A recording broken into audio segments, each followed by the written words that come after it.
misogyny lessons in schools. Is that the best they can come up with? And instead of applying it to all male migrants, some of whom are disproportionately assaulting and raping women, they're applying it to young boys in school. Here's Safeguarding Minister Jess Phillips championing it. We need to make sure that the government is providing context for young boys in schools so that when they hear horrible, violent, misogynistic things, that we can make sure that that doesn't lead young men to a life of criminality. Yeah, we've got a great mind in that one. You see the word intifada as having overtones of violence, Minister? I think calling for to globalise the intifada can only really have. I'm not sure what other interpretation there is of intifada other than like an uprising. It's intifada, of course. Intifada. Yes. Sorry, excuse me. Yes, that's right. Yes, it's intifada, Jess. God help us. Now, I don't oppose anything that helps to keep women and girls safe, and I'm pleased to see focus in this area. But we've got near 1,000 mostly single young males arriving on our shores illegally weekly, coming from countries like Afghanistan, where women and girls are deemed second-class citizens, where misogyny isn't expected and, in fact, endorsed behaviour, and we're focusing solely on boys in British schools. It's not 11-year-old boys who are perpetrating violence against women and girls. That's what they should be focusing on. Get the people who've come from cultures that don't respect women out of our country. That's why we have, policies like deporting all foreign criminals, no ifs, no buts. If you want to solve violence against women and girls, get more police on the streets. 10,000 more police officers keeping our streets safe.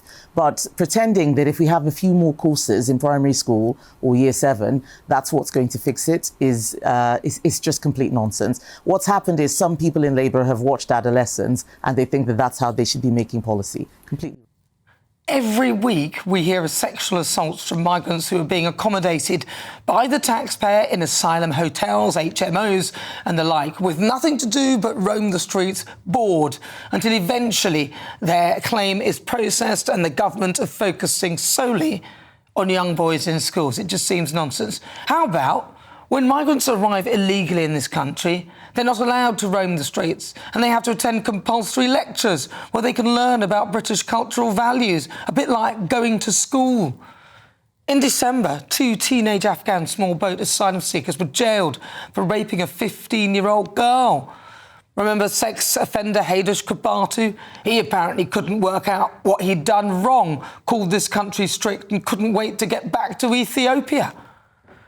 Deputy Leader of Reform UK, Richard Tice, said many of these migrants come from countries where women and girls are treated as second-class citizens and there is deep misogyny. It is part of their culture. He went on to say the safety of British women and girls is at risk. There's a cauldron of rape bubbling throughout the country over this. There's no doubt that certain cultures are more prone to carrying out sexual assaults. All foreign criminals should be immediately deported. It needs to be made clear. Don't break into our country and don't assault, rape or leer at British women. Instead of sending illegal migrants on footy trips, giving them ballooning lessons and jaunts out to the zoo, or letting them run loose in the gig economy, instead of trying to get identity cards in via the back door, pretending it will help track illegal migrants, which we all know is baloney, how about keeping them detained and making them attend lessons every day so they can learn British culture, what's allowed and what isn't? How about we give them misogyny lessons? That would probably put some of them off. And until we know who they are, that would keep women and girls safe.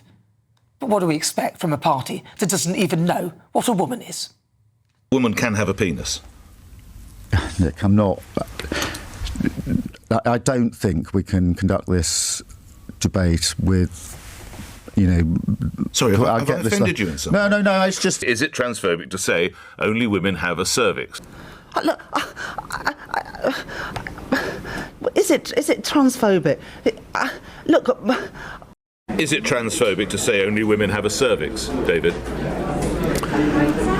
I don't know if it's transphobic, but it's not accurate, Nick. I mean, obviously, it's probably the case that trans women don't have ovaries, but a cervix, I understand, is something that you can have following various procedures.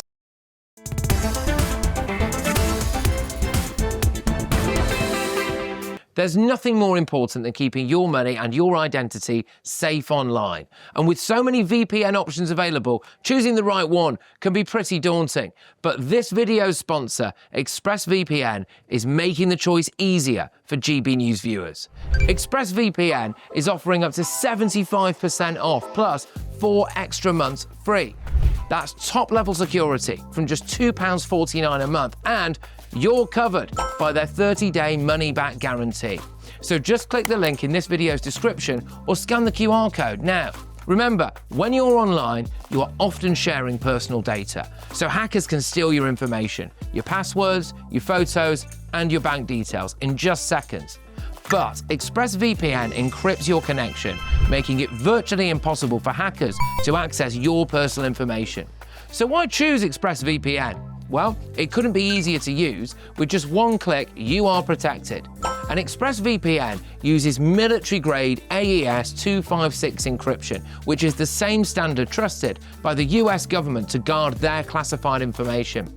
With their new tiered plans, you can protect up to 14 devices at once and manage passwords securely.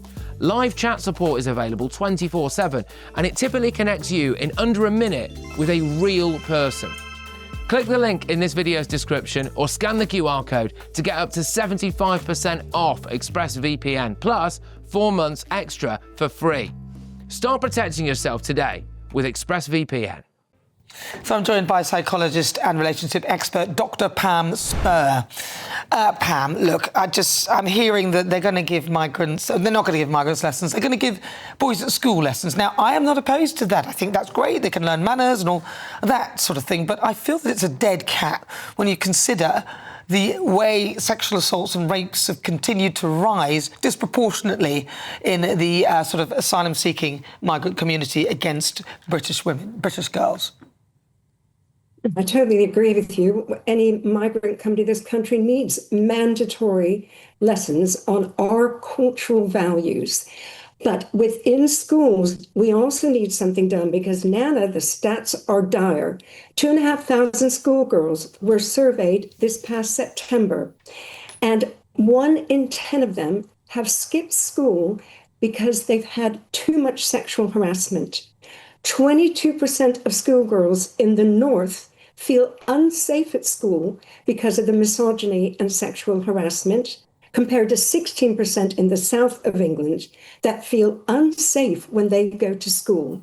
A further 76% of girls said they want this talked about in class.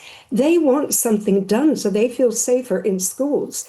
And when it comes to the teachers, 6,000 teachers were surveyed this past April, and 40% said they were ill-equipped to handle what they're seeing in schools when it comes to harassment of girls and misogyny, and 33% said they had seen it on quite a regular basis.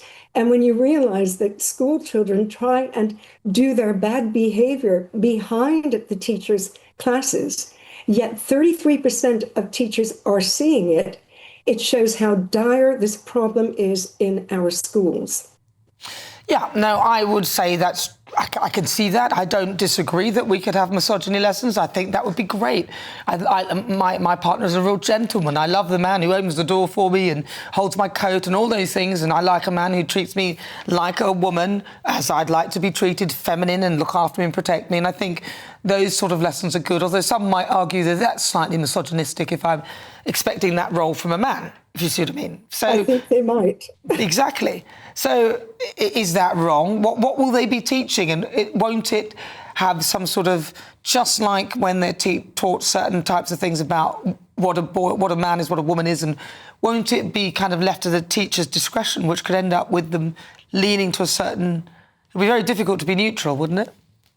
Yeah, it is. I mean, what's really key about these is all teachers will be getting this training. Now, what I'm surprised about is that in RSEH classes, you know, the relationship, sex and health education classes, that this isn't already being covered, because supposedly good relationships were being covered in those, but it's not doing the trick. So teachers will get special training. They will be getting training in how to spot signs that maybe someone is being made to feel uncomfortable, so they can talk to that girl. They'll be spotting what could lead even boys as young as 6 and 7, which the survey found, are making sexually inappropriate comments to girls. So they will be looking out for boys early who are showing that behavior, because too many parents have dropped the ball on this. So it's been left to the schools because of this. Now, if we take Beacon Hill Academy in Dudley, now they are a shining example of, they took a zero tolerance policy to sexual harassment and misogyny, and even got parents in for some training. And they have found that the girls are reporting feeling much safer, that the environment is much more positive. And, we all need to look at what they have done, this one exceptional school.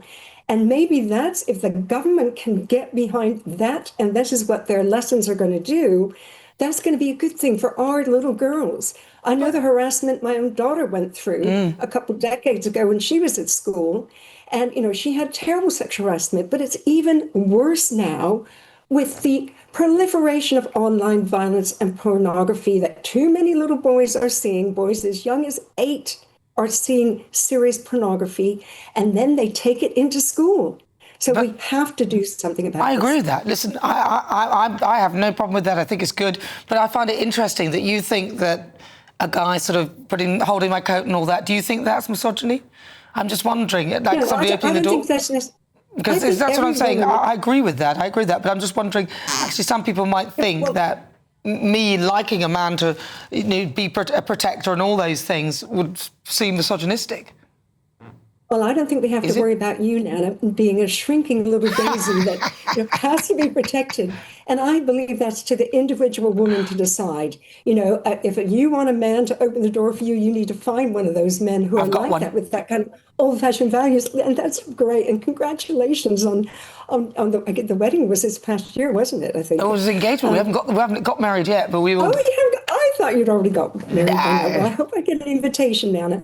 But I think what they will teach, and what I hope they would teach will be sensible, is that you need to talk to your fellow pupils, pupil to pupil.